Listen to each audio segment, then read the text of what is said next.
CM योगी बोले, सपा ने चलवाई थी राम भक्तों पर गोलियां, जो राम का सम्मान न करे उसे छोड़ देना चाहिए। यूपी में 9 सीटों पर हो रहे उपचुनाव के लिए मुख्यमंत्री योगी आदित्यनाथ लगातार जनसभाओं को संबोधित कर रहे हैं। सीएम योगी ने आज अंबेडकर नगर की कटेहरी विधानसभा सीट पर भाजपा प्रत्याशी धर्मराज निषाद के समर्थन में जनसभा को संबोधित किया।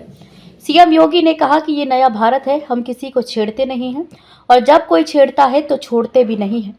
उन्होंने कहा कि बेटी के साथ अत्याचार करने वाला जहन्नुम में भेजा जाएगा। उन्होंने कहा कि सपा और कांग्रेस के लोग गुमराह करने आएंगे, लेकिन ये बेटी और व्यापारी की सुरक्षा में सेंध लगाने वाले लोग हैं, इनको आगे नहीं बढ़ने देना है।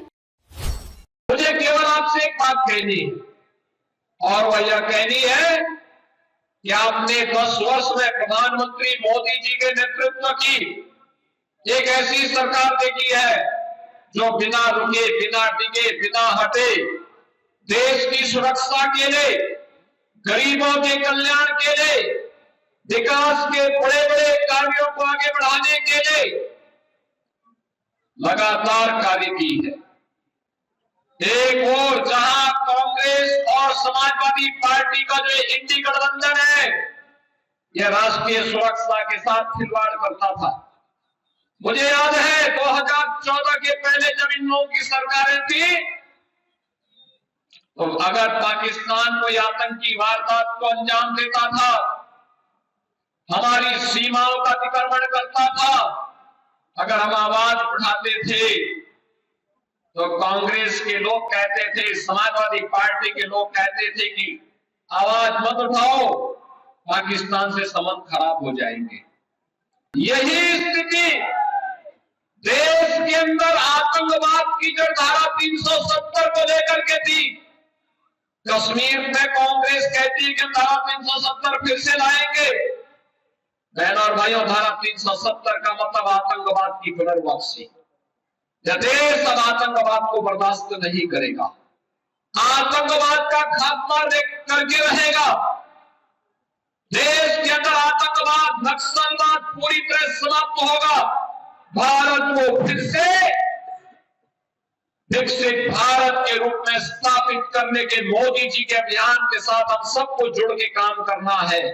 यूपी के अंदर जो सरकार आज डबल इंजन की कार्य कर रही है, यह सरकार विकास भी करा रही है, विरासत का सम्मान भी दे रही है।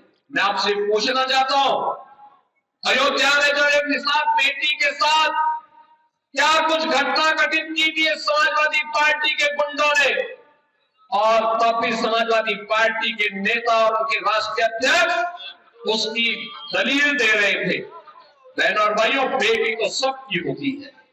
बेटी के साथ अगर कोई इस प्रकार का जुर्म करेगा, इस प्रकार का अत्याचार करेगा, तो हमारा तो संकल्प ही है कि उस दुष्कर्मी के लिए फिर जगह नहीं, उसकी जगह केवल और केवल जहन्नुम में हो सकती है, बाकी उसके लिए कोई जगह नहीं हो सकती।